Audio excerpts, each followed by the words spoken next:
Hello everyone, I am Shwetamri Sharma from KMS fashion. आज हम part 6 लेके आए हैं, POT principle of training for CTS CITS for all trades and also some of the question is important for NTA UGC NET paper 1 2020। So let's start for today's question. आज के first question की हम बात करते हैं, question number 76। Which of the following is not a physiological stressor? इनमें से कौन सा क्रियात्मक तनाव नहीं है? क्रियात्मक तनाव या फिजियोलॉजिकल स्ट्रेसर मतलब सबसे पहली बात तो वही कि इन्होंने क्या पूछा है हमसे, नॉट पूछा है। तो कौन सा हमारा फिजियोलॉजिकल स्ट्रेसर नहीं है, मतलब फिजिकली एफर्ट से नहीं है, फिजिकली एफर्ट्स नहीं लग रहे, मतलब साइकोलॉजिकली या मेंटली लग रहे हैं। तो फर्स्ट ऑप्शन है हमारा लॉस ऑफ लव्ड वन, प्रियजन की मृत्यु। अगर प्रियजन की किसी की मृत्यु हो जाती है तो किस पे प्रभाव पड़ता है? दिमाग पे प्रभाव पड़ता है, तो ये हमारा पॉसिबल है। बाकी देखते हैं मेनोपॉज। मेनोपॉज कौन सी स्थिति होती है? जब हमारा मेंस्ट्रुअल साइकिल खत्म हो जाता है। देन गिविंग बर्थ, वो भी हमारा फिजिकल होता है। गिविंग बर्थ, बच्चा जन्म देने को भी फिजिकल होता है। और स्लीप डिस्टर्बेंस भी क्या होती है? निंद्रा अव्याधन भी हमारा फिजिकल स्ट्रेसर होता है। तो हमारा साइकोलॉजिकल कौन सा हुआ या फिजिकल कौन सा नहीं हुआ? लव्ड वन की मृत्यु। कोई भी अगर जिसको हम प्यार करते हो, हमारे नियर डियर वंस हो, उनकी मृत्यु हो जाए तो वो हमारे लिए एक स्ट्रेस का कारण है, ठीक है, लेकिन साइकोलॉजिकल। अगले क्वेश्चन की हम बात करते हैं, question number 77। Which one of the following is not the quality of a good leader? निम्नलिखित में से कौन सा एक अच्छे नेतृत्वकर्ता का गुण नहीं है? कि कौन सी, क्या पूछे इन्होंने? नॉट पूछ लिया यहाँ पर भी, क्या कि क्वालिटी गुड लीडर की। सो गुड लीडर को कैसा होना चाहिए? इंट्रोवर्ट होना चाहिए, अंतर्मुखी। अंतर्मुखी या इंट्रोवर्ट कौन सा होता है? जो अंदर ही अंदर रहता है, मतलब जो बाहर की अपनी हर एक भावना को, अपने हर एक विचारों को अंदर ही रखता है, जो बहुत सारे लोगों के सामने अपने विचारों को प्रकट नहीं कर पाता, एक दूसरे से बात नहीं कर पाता। तो क्या ऐसा होना चाहिए हमारा लीडर? नहीं, बिल्कुल भी नहीं होना चाहिए। इसका मतलब ये हमारा पॉसिबल है आंसर। बाकी को भी देख लेते हैं। डेडिकेशन, समर्पण, बिल्कुल समर्पित होना चाहिए। ओपननेस, खुलापन, बिल्कुल खुलेपन वाला होना चाहिए, तभी तो वो अपने विचारों को आदान प्रदान करेगा। क्रिएटिविटी, सृजनात्मकता, बिल्कुल उसके अंदर क्रिएटिविटी, इनोवेशंस, लीडरनेस, ये सब चीज़ें होनी चाहिए, ठीक है। How many bits are there in a byte? एक बाइट में कितने बिट होते हैं? ऑप्शंस है 8, 2, 4, 16। जल्दी हमारी इसकी भी वीडियो आने वाली है कि हमारे एक बिट में कितने बाइट्स होते हैं। तो हमने अपनी पिछली वीडियो में भी उसमें क्या पूछा था? निबल पूछा था। निबल क्या होता है? 4 होता है, ठीक है। तो यहाँ पर इन्होंने क्या बोला है? कितने बिट्स होते हैं बाइट के अंदर? तो हमारे क्या आंसर आएगा यहाँ पर? 8, करेक्ट। नेक्स्ट क्वेश्चन की बात करेंगे हम, 79th question. Which one of the following is a permanent memory of a computer? अब यहाँ पर इन्होंने किस मेमोरी की बात की है हमसे? परमानेंट मेमोरी की बात की है, जो स्थायी मेमोरी होती है। रैम क्या होता है? Random access memory. रोम क्या होता है? Read only memory. Memory card हम सबको पता है, हम फोन में डालते हैं, ठीक है। ऐसे ही कंप्यूटर के अंदर, लैपटॉप के अंदर, इनमें भी हम मेमोरी को यूज कर सकते हैं। नन ऑफ दीज, इनमें से कोई नहीं। तो हमारी जो रोम होती है वो क्या होती है? Read only memory.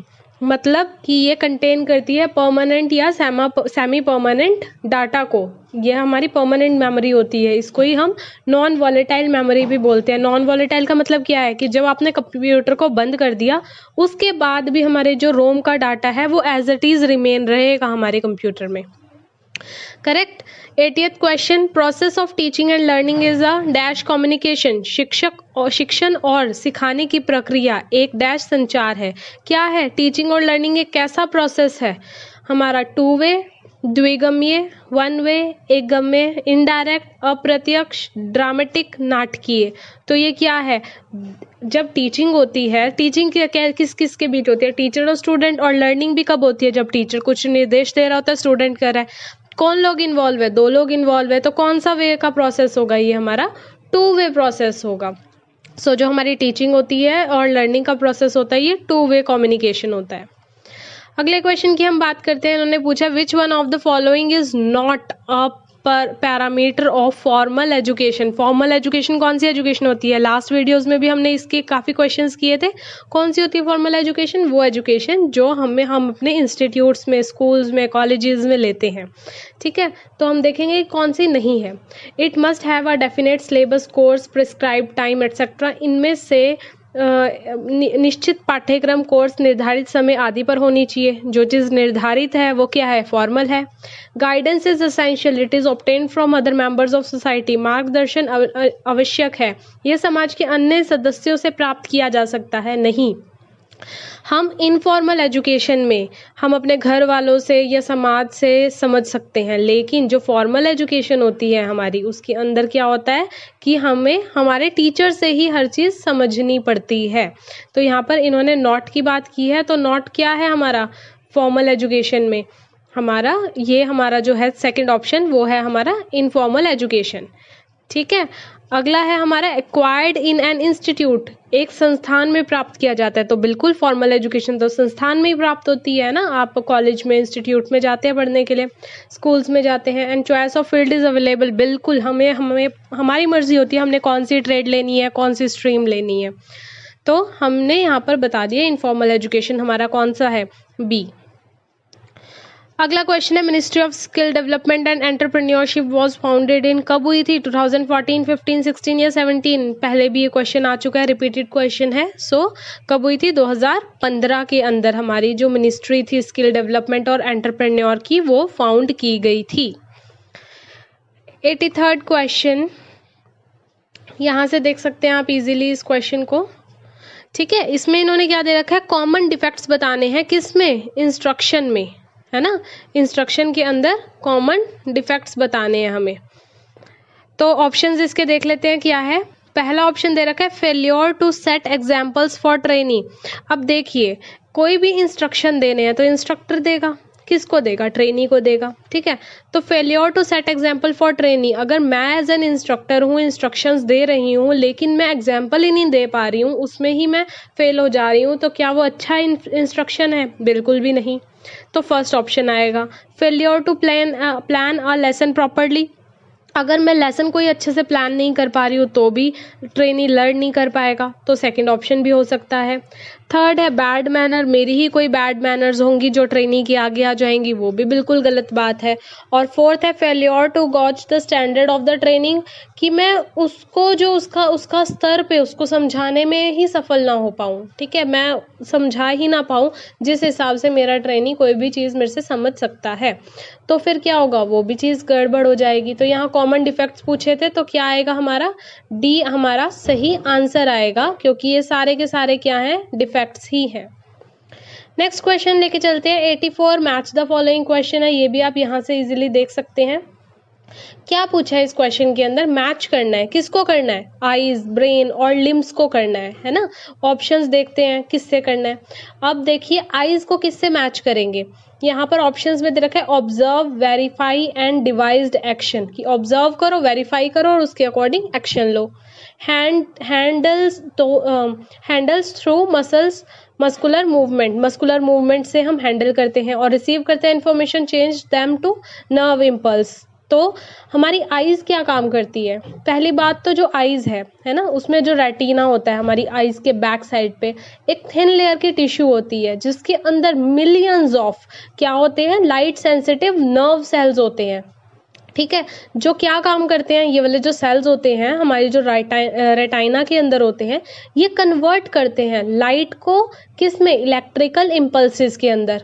और जो ऑप्टिकल नर्व होती है वो क्या करती है? इन्हीं इम्पल्स को हमारे ब्रेन तक भेजती है, ताकि क्या खींचे?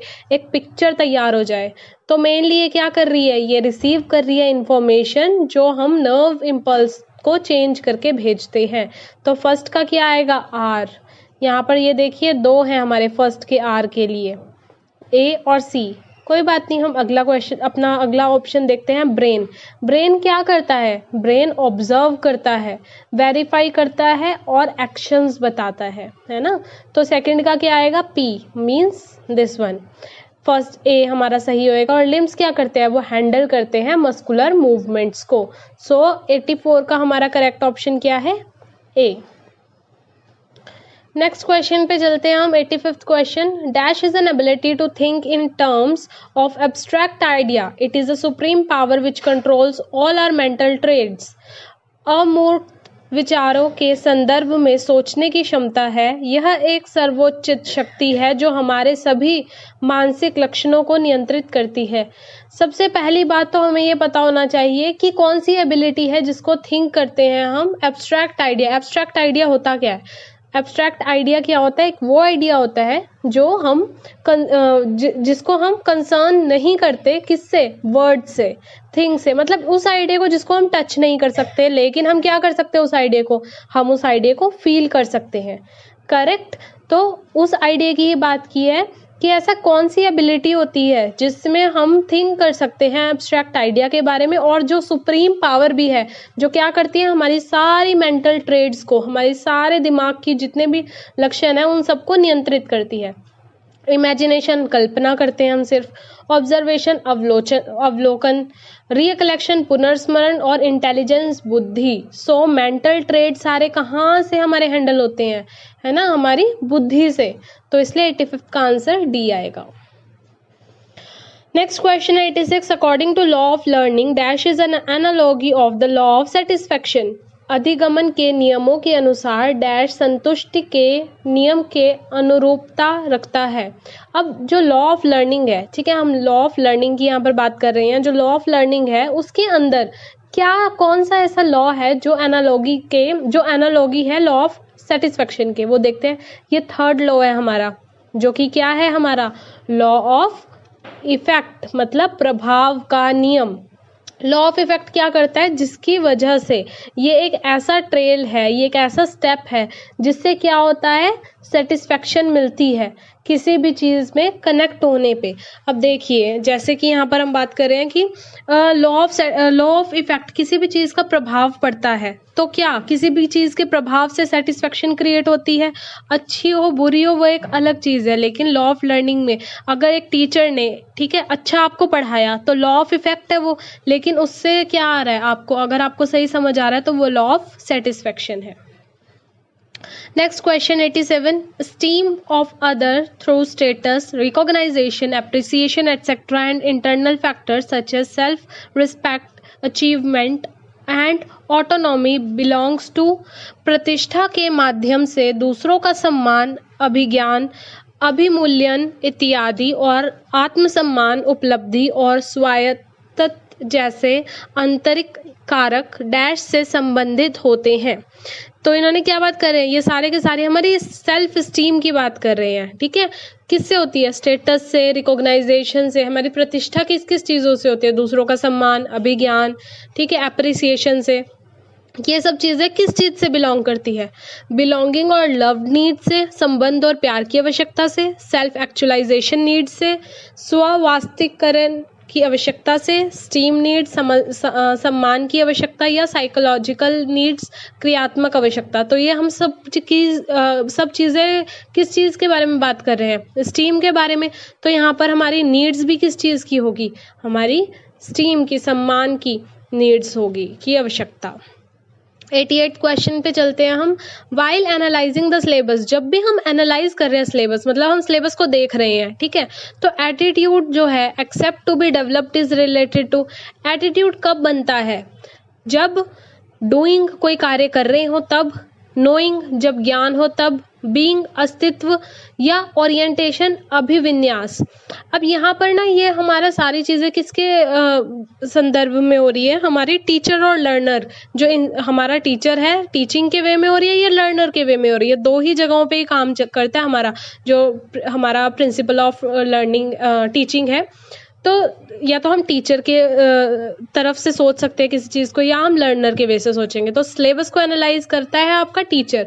अगर टीचर के अंदर एटीट्यूड ना हो, ठीक है, तो क्या होगा? एटीट्यूड होना चाहिए टीचर में। वो क्या करता है? वो बच्चों को ये यकीन दिलाता है कि सामने जो इंसान खड़ा है वो आपके उस सब्जेक्ट को आपसे अच्छी नॉलेज से जानता है, और आपको एक कॉन्फिडेंस दिलाता है कि आप उससे अच्छा पढ़ भी सकते हैं। तो इसलिए attitude expected to be developed is related to हमारा क्या होगा? बीइंग, अस्तित्व। ये हमारी एक फैक्ट टर्म है। 89th, with reference to related information. इस तरह के क्वेश्चंस भी हमारे काफ़ी आए हैं। Must know, should know, could know, would know. कैसे? एक मोटर कार का ड्राइवर है, ठीक है, a motor car driver dash price of petrol. क्या उसे मस्ट नो होना चाहिए? क्या उसे बिल्कुल ही आवश्यक जानना चाहिए कि पेट्रोल का प्राइस है, या जानना चाहिए, या जान सकता है, या जान सकता था, है ना? तो इन्होंने इस चीज़ के बारे में पूछा है। तो जो पेट्रोल का जो प्राइस है, वो जो मोटर कार ड्राइवर है वो जान सकता है, मतलब कोई ऐसा कंपल्शन भी नहीं है कि उसको आवश्यक ही जानना चाहिए, है ना? तो वो जान सकता है। अगर वो नहीं भी एक बार को जानेगा तो भी कोई बात नहीं, लेकिन उसको ही कुड नो कि पेट्रोल का क्या प्राइस है। आज का हमारा लास्ट क्वेश्चन है, question number 90। Communication between hub and spoke program of DGT is done through dash. अब इससे रिलेटेड क्वेश्चन भी आया हुआ है हमारा, टीचर्स एंड और लर्नर एंड्स को क्या कहते हैं डीजीटी में। तो यहाँ पर भी इन्होंने क्या पूछा है कि जो कम्युनिकेशन है हब और स्पोक का प्रोग्राम का डीजीटी में, वो किसके थ्रू होता है? व्यू सॉफ्टवेयर टेक्नोलॉजी के थ्रू होता है, two way video audio data connection technology communication technology के थ्रू होता है, कम्युनिकेशन ओवर इंटरनेट होता है, या ऑल ऑफ दीज। तो ये किसके थ्रू होता है? हमारा कम्युनिकेशन ओवर इंटरनेट टेक्नोलॉजी के थ्रू होता है। So correct. ये हमारे आज के कितने थे? 15 क्वेश्चंस। होपफुली आपको ये क्वेश्चन अच्छे से समझ में आए होंगे। हमारे टेलीग्राम ग्रुप को ज्वाइन कीजिए, ज़्यादा से ज़्यादा वीडियो को शेयर कीजिए ताकि बाकी लोग भी इसको समझ सके अच्छे से। और सो प्लीज़ लाइक कीजिए, शेयर कीजिए, कमेंट कीजिए, सब्सक्राइब कीजिए KMS फैशन को। Till then goodbye, have a nice day.